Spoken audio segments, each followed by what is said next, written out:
All righty, why don't we get started? Thanks for being here. My name is John Costantino, and I'm a regulatory advisor out of Sacramento, and I sort of live and breathe CARB's regulatory work, so happy to be here. I'm going to let my two esteemed panelists, Katelyn and Clay, introduce themselves, and I'll sit down, and we're going to talk about the future of California cap and trade. So we're going to leave some time at the end for questions, so if you guys have some. We hope to have this be interactive.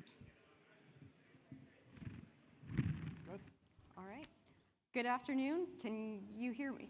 Excellent. Wonderful. Great to see you all. I'm Katelyn Roedner Sutter. I'm the California Director for Environmental Defense Fund, also based in Sacramento. And I have spent several years now watching the California Cap and Trade Program from a climate and emissions perspective. Now I'm leading EDF's external political and advocacy work in Sacramento, so I get to dabble in lots of different state policy. But excited to be with you to talk about the future of this really incredibly important program. Yeah, Clayton Munnings, founder and CEO of Munnings Advisory Group, here representing the International Emissions Trading Association, or IETA, as their strategic advisor. IETA is a nonprofit that's been around for 20 years. It's a business association that supports the use of cap and trade programs to achieve climate ambition. So thanks for being here, and I'm grateful for being on the panel. Great, and thanks. Can you guys hear me? Yeah, okay. So we're going to do a few things today. One of them is there's a poll. If you have the app on your phone for the NACW, go to sort of the lower middle. It says poll or polling. There's only one poll. We're the only ones brave enough to do it. There's 3 questions. We're going to look at the results here in a few minutes, but go ahead and answer them. Relatively simple, high level, focused on policy. And that's the other thing I'll say is you have 3 policy wonks up here, and so we're gonna focus on sort of the policy side of cap and trade and the regulatory side, not necessarily the market side, but I think one leads into the other. The other thing I'll mention before we start is we tried to get an environmental justice stakeholder to participate. Weren't able to do so, but we really wanted the divergent opinion. You're going to get folks that really care about cap and trade up here, and so it's a little unfortunate we couldn't get somebody, but that's where we're at. And let me start by saying what we're going to talk about where the policy is today, what we know, what we think we know. We're going to talk about pre-2030 cap and trade future and post-2030 cap and trade future. And so with that, let me turn it over to Katelyn, and you can just sort of lay the land for coming out of the scoping plan and where we're at. Sure. Yeah, so if you've been following this path through NACW today, you might have heard Emily Wimberger's presentation a little bit earlier in the afternoon, which I think also spoke to some of this. So I'm going to just do a really fast recap, but hopefully not be too redundant for those of you who have been diligently following compliance markets today. So the latest scoping plan was adopted at the end of last year by the Air Resources Board, and one of the probably the headline takeaway from that scoping plan is in order for California to be on track to meet its 2045 net zero and 85% reduction goal, the state has to exceed the 2030 climate target. So instead of achieving 40% emission reductions below 1990 by 2030, we need to do 48%. And so in service of that, CARB has put out a market notice listing a number of things that they are going to be looking at in an upcoming rulemaking, and one of those is evaluating sort of the program vis-a-vis that 48% goal, and do we have enough stringency to actually meet that 48% goal? And it's not only cap and trade, there's a number of programs that will need to be, I don't want to say revised, but reviewed and then perhaps updated to make sure that we can achieve that more ambitious target. So that's sort of where we are right now.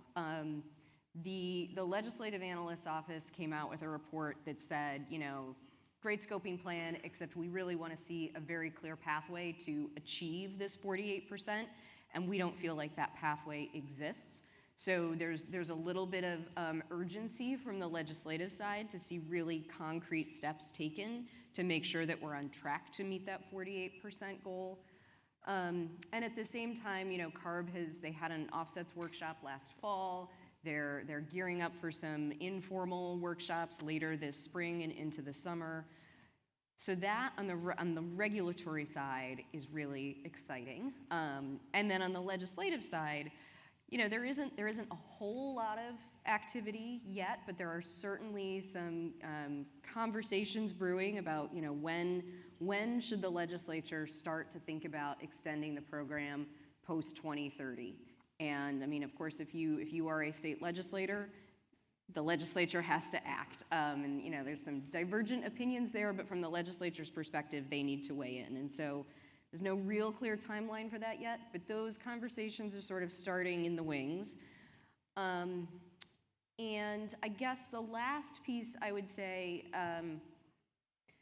is the Environmental Justice Advisory Committee that engaged with the scoping plan update made a number of recommendations about the cap and trade program, some of which the Independent Emissions Market Advisory Committee, which I do sit on, also sort of took a look at their recommendations and did some sort of thought experiments about what it would take to actually implement some of those. And so I suspect that will continue to be an ongoing conversation as well. So those are probably the three pieces I'd start with, but I'm sure I'm forgetting things. So if there's other things you see as important right now. Yeah, so Clay, let me throw it to you. And I know you've been in Sacramento a lot lately talking about sort of the near-term legislative angle maybe, or the push and pull between who goes first, legislators, or CARB, especially since CARB has pushed off formal rulemaking this year, if you want to. Yeah, well said, John. So I think compared to my expectations 3 to 6 months ago, I think the legislator has an opportunity and somewhat of a desire to play a more active role this year. And simultaneously, we're seeing CARB not delay rulemaking, but push rulemaking kind of away from this year into next year. So we don't have any expectation that formal rulemaking on cap and trade will occur this year. There may be some informal workshops. We expect that whole regulatory process to start in 2024 and conclude about a year thereafter. I think that kind of clears the field to some extent for other actors to chime in more frequently and at a higher volume. So whether it's the senators and assembly members on the Joint Legislative Climate Change Policy Committee on the legislative side. For example, Senator Stern likes to say he's looking forward to meddling with the program, and that should be interpreted very positively because Senator Stern is very technically proficient. So he wants to meddle with the program to improve it. You hear on the Independent Emissions Market Advisory Committee in that kind of aftermath of the last IMAC meeting, there's a desire from some members to have more frequent meetings, to hold more convenings of the IMAC committee, to kind of have more conversations about program design. And we're also simultaneously hearing from the Environmental Justice Advisory Committee that they want to play a constructive and collaborative role. And I think we're going to have a permanent EJAC depending on how tomorrow's CARB board meeting goes.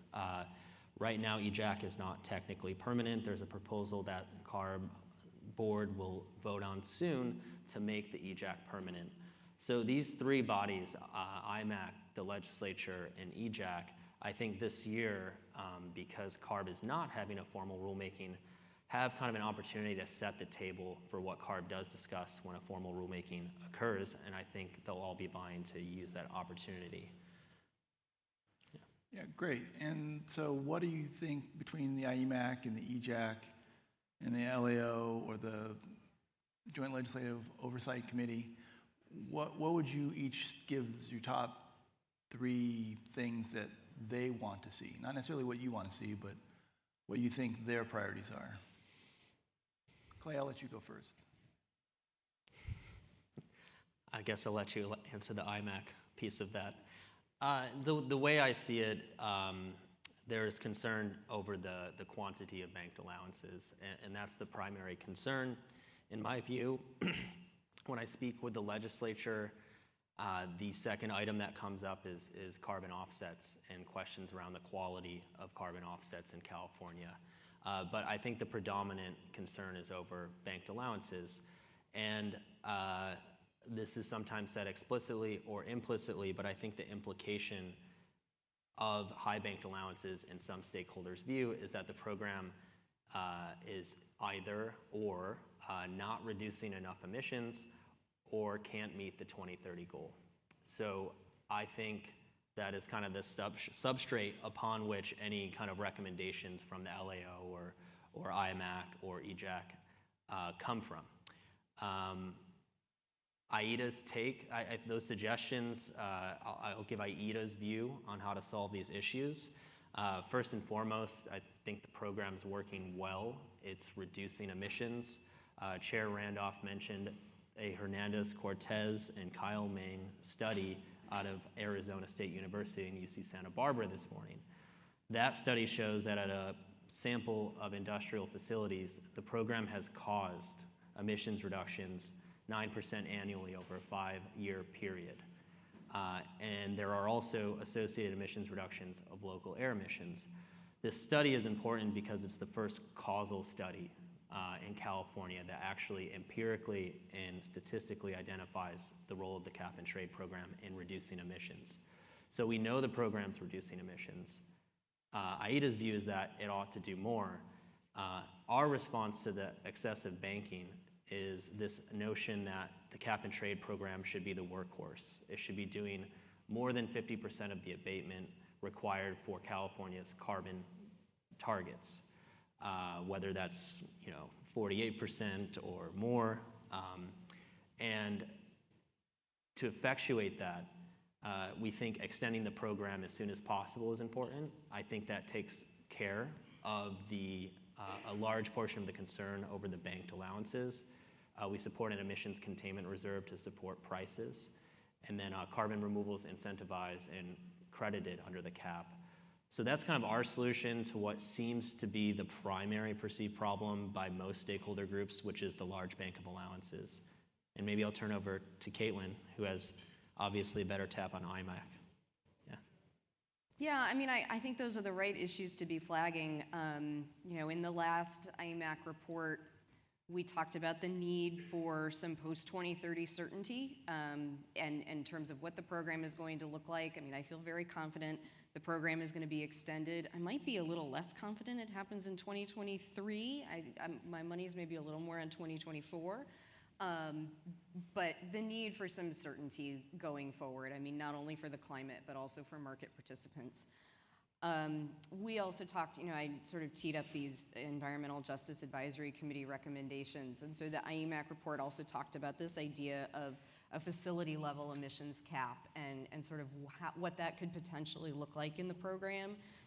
What are some of the potential implications and trade-offs? And I won't say that report answers all the questions about that design idea, but the goal was really to take something that the environmental justice advocates cared very deeply about and try to operationalize it. And so if you haven't taken a look, I think it's an interesting sort of, like I said, thought exercise and has some potential from my perspective, both in helping to increase not only some of the greenhouse gas reductions under this program, but some of the co-benefits from the program, and maybe build us a little bit of political goodwill from certain quarters of the legislature. And then I think, the other thing IEMAC highlighted in this last report was just thinking about the interaction between cap and trade and other climate policies in the state, as well as the influx of investment we hope to get from the Inflation Reduction Act and bipartisan infrastructure law. And so, cap and trade doesn't act in a vacuum. There's a whole lot of other policies and a lot of other investments sort of working in this same space.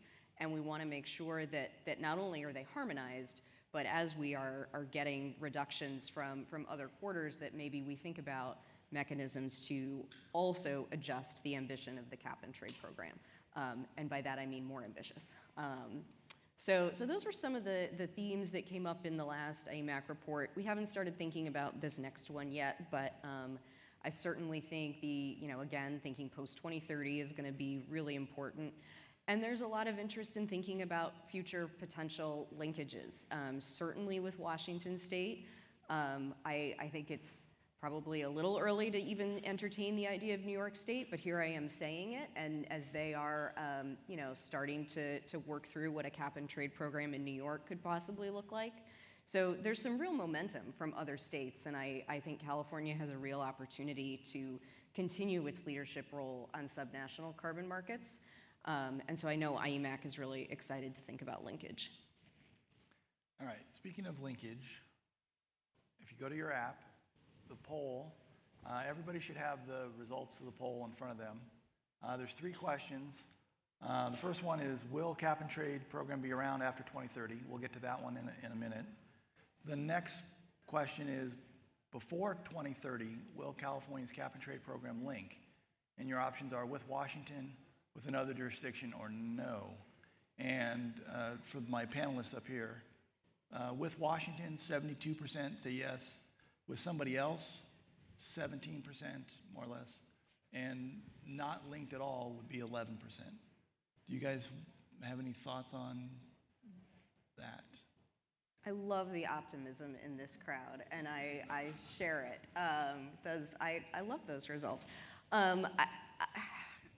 Obviously, linkage is a lengthy process, and it's a difficult process. I mean, there's a lot that goes into this from all parties involved. There's thinking about sort of market design and market integrity and climate goals, and there's a lot that goes into this. This is a negotiation. But all of that is worth doing, and I'm a little bit stealing your thunder because I think we've had this exact conversation. Yeah. But this is a process that is worth undertaking. The benefits of a larger market there are benefits not only to market participants, but also to the climate. I mean, this is an opportunity to really accelerate our climate ambition and be able to get more reductions in the balance of this decade, which is, at the end of the day, what actually matters to the climate, is more reductions faster and sooner. And from my perspective, and I guess here I'm wearing my EDF hat because IEMAC does not have a unified position on this yet. But from EDF's perspective, this is a really, really important next step for California to take. And it's a great opportunity to highlight how California has been a leader in this space for so many years and really build some momentum for other subnational actors and even national ones as well. So I share the optimism and the enthusiasm for linkage, knowing it's not going to happen overnight, but it is worth doing. Yeah, I'll second the appreciation of the enthusiasm. I think it's clear Washington would benefit from a link. I think California would benefit from a link. IETA's position, perhaps our foundational position, is that markets should be integrated globally, so we are very supportive of linkage. But we're also very experienced on linkages, and we know how hard it can be to align policy designs. It takes basically a lot of political capital. And if you study links that have been established previously, one dynamic that kind of jumps out of the page is that the smaller jurisdiction adopts the design features of the larger jurisdiction 9 times out of 10. So I think a roadmap for assessing whether Washington will pull off this link with California, first, it has to, survive and thrive during the first few years of its operation. I think California has made it clear, and others, I think, believe that, market linkage at around 2025 would be an assertive timeline. So Washington kind of needs to stand on its own 2 feet first and foremost. And then secondly, I think Washington has to demonstrate a flexibility to acquiesce to some of California's program designs. I hope and would encourage California, the governor's office, CARB, whoever ends up being at that negotiating table, to take a hard look at some of the innovations in Washington as well. For example, IETA is very supportive of an emissions containment reserve. But I think at the end of the day, Washington will be well served if they're flexible in adjusting their policy designs to California's general approach. And I think that could be hard in Washington because many of the design features are determined by statute. But one can always reopen legislation. One can definitely reopen regulation. And my hope is that all those options are on the table as we try to make this link collectively work. And Katelyn, one of your fellow EMAC members coined the term lead by following. And that was sort of to Clay's view that, California maybe shouldn't be as rigid in everything. I don't know if you have any thoughts on that. Yeah, I think, at the end of the day, Washington's program is substantially similar to California's, and I think in a lot of the really essential aspects for linkage, there is already alignment. EDF and IETA did a paper together sort of going through some of these, different features and what is relevant for linkage, what's already aligned for linkage. So I guess the first thing I'd say is let's think about what is absolutely essential for linkage in terms of alignment. And that isn't, written down anywhere, so there's no definitive answer to that question, but there are certainly things that are more important, like, overall relative ambition, and things that are probably less important for linkage. And then secondly, I do think this is a little bit more of a back and forth and a negotiation, because there are things that Washington has done that I think could be really interesting for California to adopt, like an emissions containment reserve. At the same time, I look at how industrial allocation is done in Washington, and to be honest with you, I'm still not sure I can wrap my head around it because it's very convoluted, and I would say overly generous. And EDF's position when we were working on that legislation, and the idea of opening it up is like, oh my God. But I take your point. We advocated for an output-based allocation approach similar to what California does. And so I would say to Washington, I think we should revisit this question of direct allocation and make it look more like California's. So I see this as a back and forth and a negotiation. Great, thank you. We're going to get to post-2030 in a couple minutes, but I wanted to go to the third question on the poll. And the question is, what will the role of compliance offsets be in the future of California's cap and trade program? And the choices were foundational, marginal, or a distraction. And foundational and marginal actually are dead tied for first at 41%. And distraction is 17.5%. So let's start with offsets pre-2030, and then we can talk about post-2030. What is your view on, I know they're protected under 398, so that's a whole separate category, but what do you think of those answers, and what do you think about the role of offsets? I think this is a fascinating question because it kind of depends on your relationship to the program and the market, how you answer this question. So, I was thinking about this and I'm like, well, I think offsets are incredibly important. And, this is a tool to fund a lot of really important climate mitigation and climate adaptation activities, and offsets are, super important. At the same time, it's a really small part of the program if you think about our overall need to reduce emissions, and so maybe it's not foundational, maybe it's more marginal. So I think those answers actually kind of reflect the internal debate I've been having with myself here. I think pre-2030, I don't see fundamental changes in the offsets program before 2030. I am pleased and encouraged that CARB included a consideration of updates to the offset protocols as part of their market notice. I think the existing offset protocols are very, very strong, but science evolves and technology evolves and methodologies can always be improved. And so that process of continually that process of adaptive management, really, and continuously striving for improvement, I think is really important for environmental integrity, but also for maintaining public confidence in the offsets program. So I think that is a positive development, that is something CARB is going to be looking at. And Yeah, so I'm encouraged by that. I see that as a really positive sign. I think, yeah, let's define foundational and marginal. So let's say foundational is like more offsets than we currently have, and marginal is less. So I think on the ledger, the optimistic ledger of carbon offsets being foundational, I think there's two things I would flag. One is if carbon removals are accounted for and kind of credited via the cap and trade program, and in combination with California's aggressive targets for carbon removals, that might be a whole new batch of offsets, if you will, that may come into the program. And I think IETA would support that move so long as we can stand by the quality of those new batch of credits. I think the other item that points in favor of a foundational rule is there are senators and there are government officials who still are really keen to link with other jurisdictions through essentially foreign carbon offset markets. So we have the tropical forest standard that hasn't been discussed recently, but that's like one avenue for achieving that. So there might be other supplies of carbon offset credits from different geographic regions that could come to fruition in the long term. On the marginal side, where we're using less offsets than we are now, I see kind of two issues.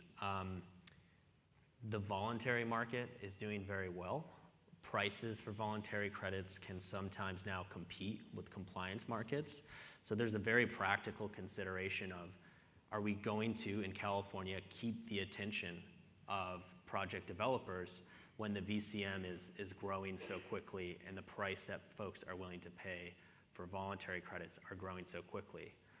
The other consideration, of course, is does California's current set of protocols, are they high quality? Do they actually reduce a ton or more of emissions per credit? And here, I think, is where the rub is and kind of where it will be decided whether offsets are foundational or marginal. There's a bunch of peer-reviewed academic literature basically critiquing especially the improved forest management protocol in California. I think in the past 3 weeks, we've seen 3 new articles come out. I think what I like to say about this research, and it's a generalization because there's about a dozen or so studies on the California IFM protocol to date, is they generally have good methods, they have interesting results, but they look at the California IFM protocol and they look for sources of bad. They look for sources of overcrediting, and they seem to ignore good elements of the protocol that lead to conservative crediting. So I think if you are in the camp where you want offsets to play a foundational role, these studies can't be ignored. They can't be swept under the rug. They need to be addressed head on. And I think what you might get if you're victorious in kind of addressing these studies and showing the good side of the IFM protocol from like a peer-reviewed evidence-based perspective is you regain the trust and credibility that these offsets should do more. And I think that's kind of how we get to a foundational role for offsets. CARB has been doing a great job defending the IFM protocol, but the volume associated, like the noise and volume associated with these peer-reviewed studies is quite loud. So I think kind of that's where the rubber hits the road for determining whether we'll have a foundational or a marginal role for carbon offsets. Appreciate those thoughts. Before we jump to post-2030, I want to circle back. Katelyn, you mentioned, or Clay, you mentioned no rulemaking this year. But just for the record, I think we should state what we think the rulemaking timeline is. Do either of you want to speak up, or? You can do it. So it's my understanding You're better at it. that CARB is committed to, and this was at an IEMAC meeting, to complete the rulemaking by the end of 2024. So just for the record, if you don't start, if you complete the rulemaking by 24, you have to start backing out timelines to get all your CEQA and environmental analysis done. So I would think by the end of this year, you would see a very robust proposal, even if not fully officially out there. So the analysis are going to be done this year. So sometime at the end of this year, maybe the very beginning of next year, I would think you're going to see generally what CARB's thinking. And then they have to go through the rulemaking process. I think what Chair Randolph said at one of the legislative hearings was going into effect January 2025, which is exactly, aligns with finishing it by the end of next year. And I will say, I get that this takes a super long time, and this is a very complicated process, and the staff at CARB are doing 8,000 other things at the same time. I, as a climate advocate, do not want to see that timeline slip. I think finishing this rulemaking and implementing these changes are really, really important for no other reason than 2025 is really close to 2030, and we just simply don't have time. So I want to see us stick to that timeline. I'll echo support for that statement. I mean, from a market participant perspective, uncertainty over program rules is just generally a bad thing. And we have various flavors of uncertainty in California at the moment. One that we touched on a little bit is whether the program extends beyond 2030. I think it will. And I'll take certainty wherever I can get it. If CARB wants to say that they have the legal authority to extend the program beyond 2030, great. The legislator wants to follow on with a bill that extends that authority past 2030, even better. IETA has a legal view they can do so with a simple majority, but if the legislator can do it with 2/3, even better. The sooner we get that certainty, the better. And because the program has banking, market participants are making decisions today based on all future changes. And so the uncertainty around this question of extension, around some of the program rules, it affects the market today. And that's not like a compliance entity is having a bad afternoon or a trader has to wring their hands around trading decisions. This is keeping projects that would reduce emissions from moving forward, because a lot of large projects that reduce emissions can either, if it's from a compliance entity, it will avoid the cost of allowances. And sometimes,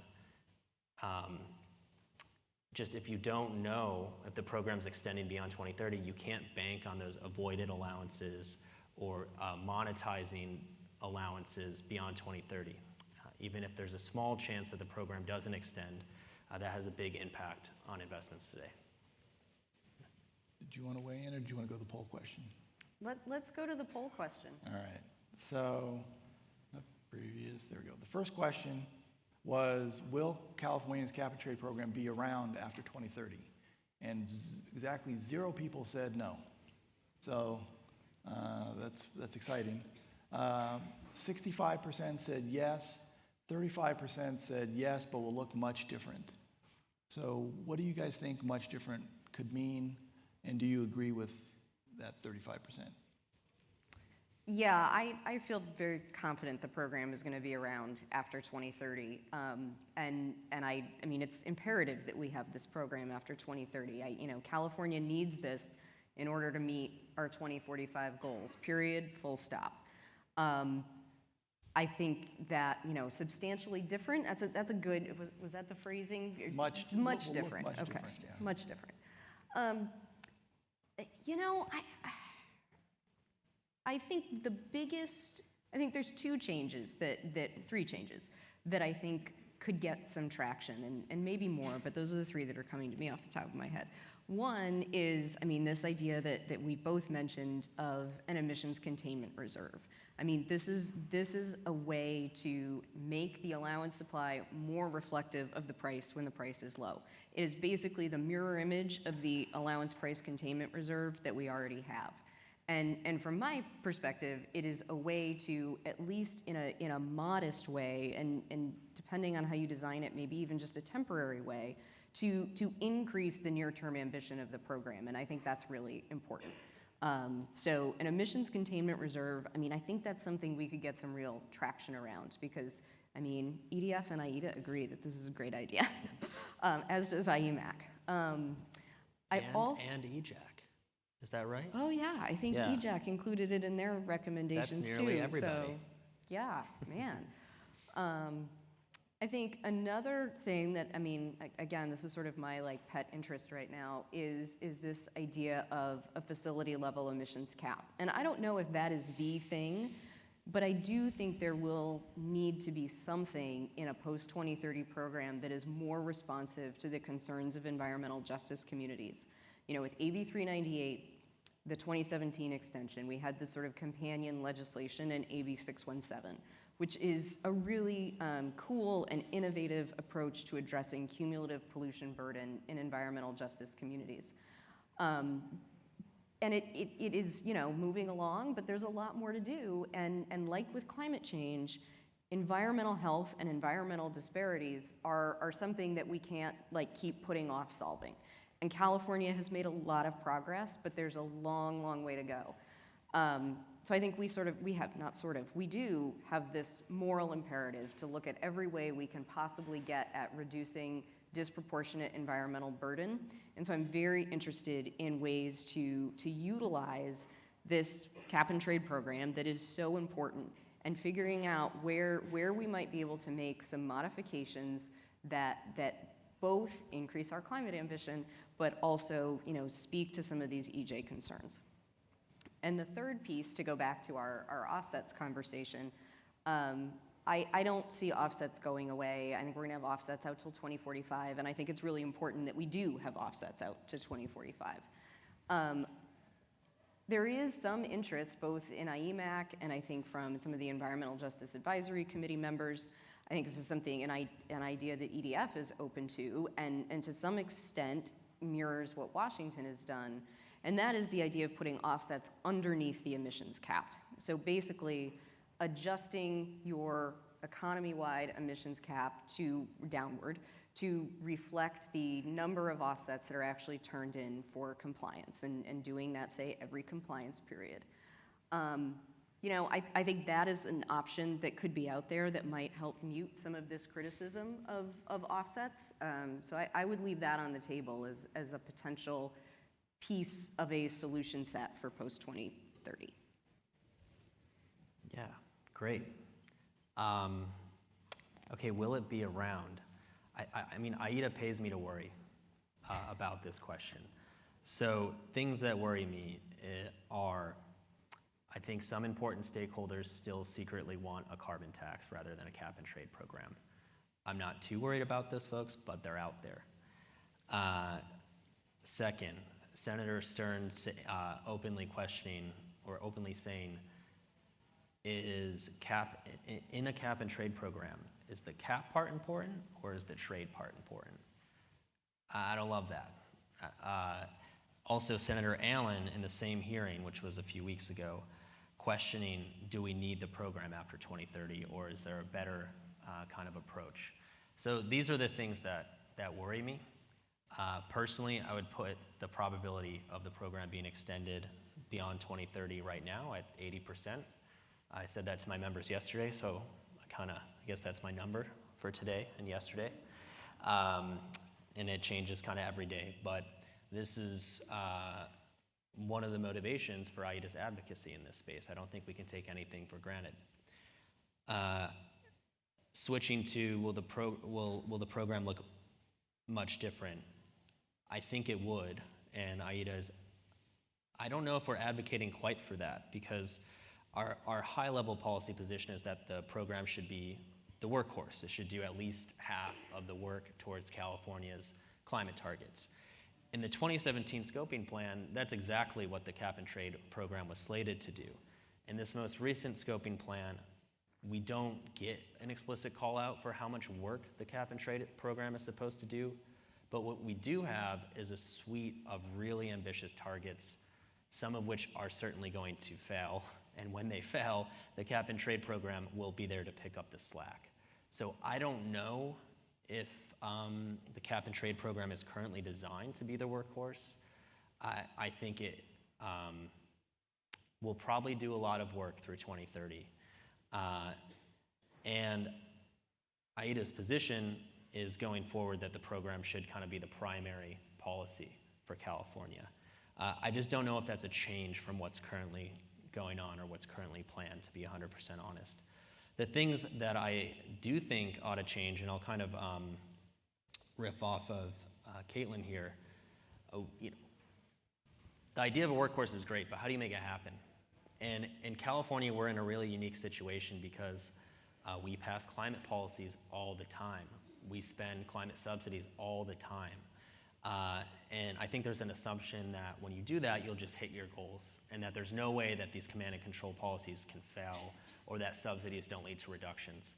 Well, I spent a year in the executive office at CARB, and both of these things happen all the time. But those policies, the command and control policies, the subsidies, sometimes they overperform. And when they overperform, that has a direct mapping into the demand for allowances, and all else equal, it lowers allowance prices. And the result is that the cap and trade program kind of takes a back seat, starts playing that backstop role again. And why I like an emissions containment reserve, or one of the many reasons, is when we have a pleasant surprise like that, the emissions containment reserve splits the difference. It gives some of those reductions to the climate and some of them to the compliance entities who achieve those reductions via the command and control policies. And by doing that in a dynamic, rule-based way, it's good for certainty. And in addition, it makes sure that that cap and trade program stays in the workhorse position dynamically and automatically. And that you don't have to write any rules about it, you don't have to write a new bill, it's dynamic, automatic, and it's in the rules. I think the other thing I would say is California may want to consider considering which command and control policies or subsidies they decide to implement. Some of them are really cost effective, some of them don't always work. It's hard to change existing policies, but looking forward, California might want to consider like an actual cost benefit analysis procedure that has consequences for whether policies move forward. And California has one of those, but only nominally right now. That would be another way that kind of cap and trade stays in the workhorse position. Yeah, I think that's kind of how the program will look different in my view. Great. Well, with 15 minutes left, I want to open it up. I have a few more follow-ups, but love to hear from the audience if you have questions. I see one hand here, others. I see Nick. I'll call you out by name. Go ahead. Hi, Luke Sherman from South Pole. I actually just wanted to pick up on that issue that you were discussing just now, which is the waterboard effect, and something that we saw in the EU ETS, where one of the reasons why the program was viewed shortly after it started as not really leading to very substantial emission reductions is because, among other reasons, complementary policies in sectors that were covered by the EU ETS that were introduced ended up decreasing demand for those emission allowances, and those freeing up those allowances to be purchased by other sectors of the economy that weren't impacted by those complementary regulatory measures. And California has a number of programs in place that target the same sectors that are covered by the cap and trade program, such as the low carbon fuel standard.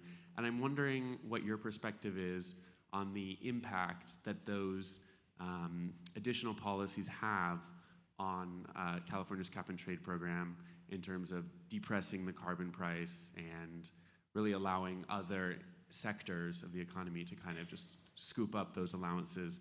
And to that end, if it really makes sense for California to have so many policies, kind of targeting different sectors rather than just relying on one economy-wide cap and trade program.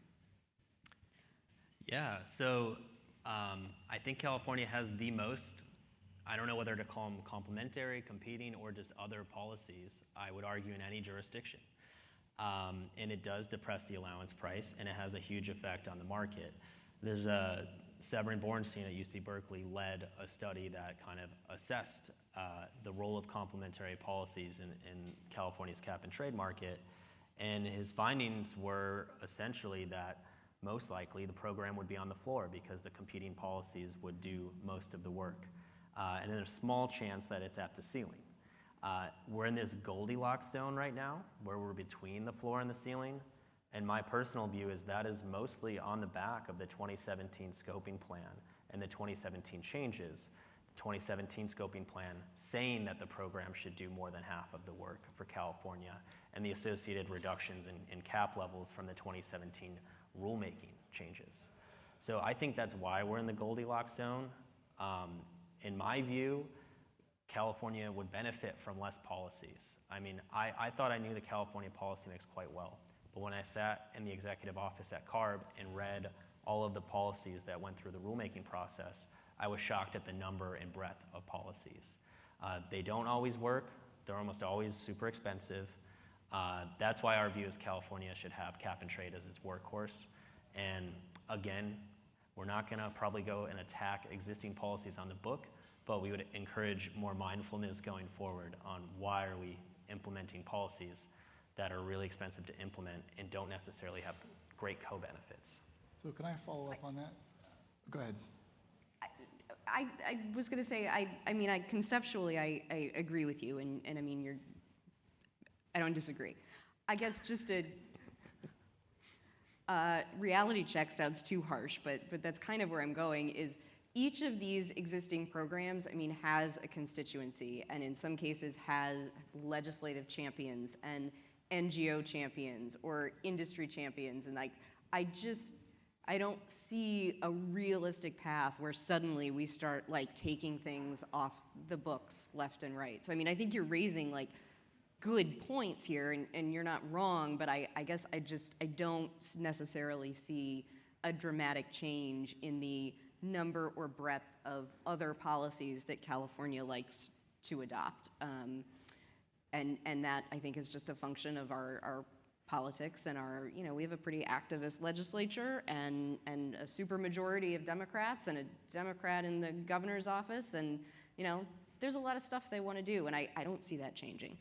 So can I quickly respond? Sure. I'll say two things. First, we need more cap and trade champions, so. That we do, I would agree with that too. The second thing I'll say is like, and I think IMAC is actually well placed to address this if I can make a recommendation, but you know, the legislator basically tells CARB what to do, and CARB will come up with the policies to implement oftentimes the legislator's ambitious targets. And then those policies go out in the world and they do their thing, they fail or they overperform. There's no feedback loop to the legislature right now about how the policies they've ultimately asked for are doing and faring in the real world. And I think IMAC's uniquely placed to kind of start drawing that feedback loop back. And the reason I think that's important is because I think there's a lack, the folks driving driving the car are in the legislature, but if they don't understand how CARB's policies are working in the real world, they don't have the appropriate information to like stem back the tide of competing policies or change their policy decisions. I think we need better data and more information here. So I will add, being a former CARB person, that the legislature gave AB 32 to the most competent regulatory adopting agency there is. They didn't create somebody else to say, do a market program. They said, go do regs. And so I think I agree with Katelyn that scaling back the choices that have been made to do an LCFS, to do a methane program, to do a food waste reduction, and all that sort of flows through a ZEV mandate, right? Those are all championed by somebody. So I mean, I don't disagree with what you said, Clay, but they did give it to CARB, who they're just a regulatory machine. And so I think that you can't expect that not to be inherent in the DNA of the agency. Next question. Hi, Nick Berkey, Anaheim Public Utilities. I just came up about 6 more questions after that last conversation. Thank you very much. But I'm just going to go back to my initial couple I wrote down from the beginning of our discussion. For Clay, you mentioned earlier that the discussion about banked allowances. My question is, do you differentiate between banked or held allowances between compliance versus non-compliance entities / speculators? And then for Katelyn, you have mentioned a few times facility emission caps. In a session earlier today, Emily Wimberger quoted an ASU study saying that some/most EJ communities actually see decreased GHG emissions, which is the goal of the cap and trade. However, particulate emissions may have increased in those areas, but obviously those are not the focus of cap and trade. So is the IEMAC's facility emissions cap recommendation aimed to be a part of the cap and trade program or a supplementary program to run parallel? You want to go first? I think I'll be quick. And just really quickly also, and sorry, this is actually more of a comment, I'll just get in really quickly. John knows this very well, but allowance distribution forms are due September 1st, so any cap and trade rulemaking would need to be done before that, actually, not the end of the year. Good point. No, I don't distinguish between financial and compliance banked allowances.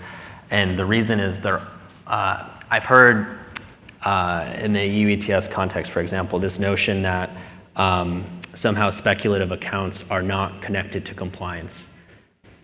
That's a bunch of rubbish in my opinion. Any speculator at the end of the day has to sell back to a compliance entity. The compliance entity and the speculator are playing the same game. What is an allowance going to be priced when?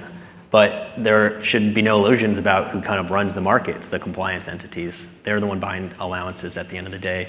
And these are why the speculators hold allowances. They think there's a mispricing going on, and they'll sell the compliance entity at some point, either short or long.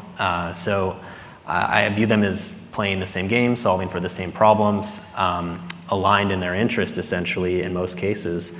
So I see no reason to distinguish between the banked allowances. And then to your question about the facility-specific caps, that would be within the cap and trade program. And the idea would be that facilities that are located within, the designated environmental justice communities in California would basically have to reduce their greenhouse gas emissions in line with the economy-wide emissions cap. And the idea is then you would get additional co-benefits, like additional co-pollutant reductions, alongside those additional greenhouse gas emission reductions. I think the question of, is this actually solving the problem that the environmental justice advocates are concerned about, is a very valid question, and not necessarily one IEMAC has answered yet.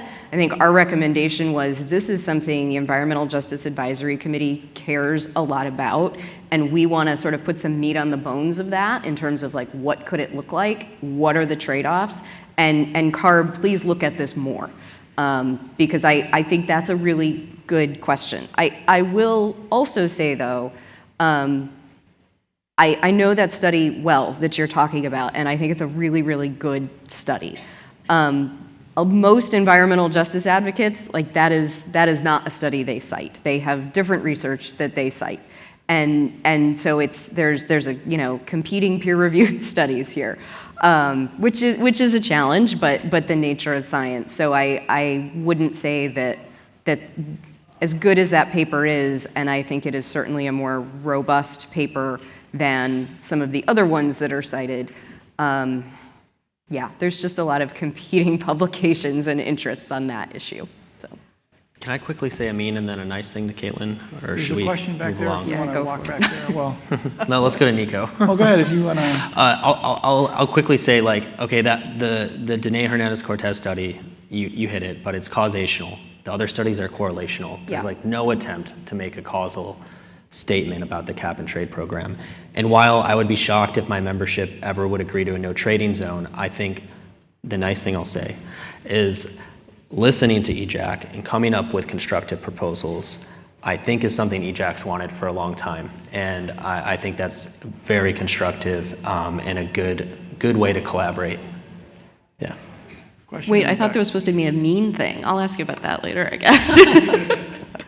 Because it wasn't that mean. Hi, Matt Lithgow with Carbon Pulse. Question on linkage. So you both alluded to, Clayton, I think you talked about the need for Washington to be flexible. Katelyn, you talked about some of the issues with industrial allocation. First, simple yes or no question. Can Washington link with California with the programs currently as structured right now? Yes or no? Two, what needs to change? in order for those linkages to go ahead, or for that linkage to go ahead, and who needs to do what? And then a related question to that, is there anything within Washington's cap and trade regulation that might give them pause to trying to pursue a linkage with California? I don't think any of those are yes or no questions. I mean, I think from Washington's perspective, trying to put on my Washington hat here for a second.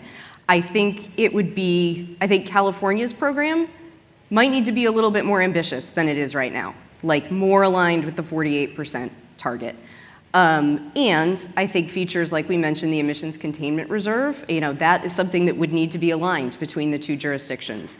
And Washington has it in legislation, but the regulations kind of set it aside for the time being. California obviously doesn't have that. And I think that is a feature that California would be good to adopt to align with Washington in service of linkage. So are these programs aligned to link today? I think that is a little bit hard to say. Just, that's why we did that whole paper where we sort of go through item by item and say, does this matter for linkage? Does it not matter? Is it currently aligned? And there's a mix of responses. Yeah, I agree on the ECR point, which is, I guess, a common theme of our collective comments. I'll say from an academic, before I was an advocate, I was an academic, and I studied linkage pretty formally. The list of things you need to do in terms of alignment to technically link programs is very small. And I think from that view, Washington and California tick all the boxes already. The problem is politics, essentially. So in addition to the items that Katelyn pointed out, usually treatment of offsets is something you want aligned from a political perspective and arguably from an environmental perspective. And the two programs have different approaches right now. So I'll flag that as an item that might be reconciled. But in my view, the binding constraint, at least in the short term, is that Washington has all these legal requirements that they have to come to these, I'm not using quite the correct term, but positive findings before they allow themselves to link. And if you read through those findings, there's 4 of them, or those legal requirements, if you will, they're not all slam dunks. So there's going to have to be quite a bit of work just over the summer, or I think that over the next couple months, frankly, for Washington to prove to itself that a link with California would satisfy its legal requirements. That, to me, is the binding constraint and where IETA is focusing in trying to assist Washington in building the case for linkage. So we have 1 minute. You each get 30 seconds to, what the title is, The Future of Cap and Trade. What do you go? Let's see. This is like marketplace. What 5 words are left? What's Yes, Janet Yellen right. thinking? Yeah, exactly. So 30 seconds. Future of cap and trade. I guess I'm reiterating what I've said, but incredibly important for California to meet its 2045 goals. We do need more cap and trade champions. Absolutely. I also think California would be well served to take more seriously some of the environmental justice concerns and the words of the advocates themselves. And yep, we're going to need to keep offsets, and we need to link. Those are my highlights. Yeah, extend the program forever. Make it a workhorse by implementing an emissions containment reserve and by having high quality carbon removals and carbon offsets. Thank you. Why don't we give the panel a hand?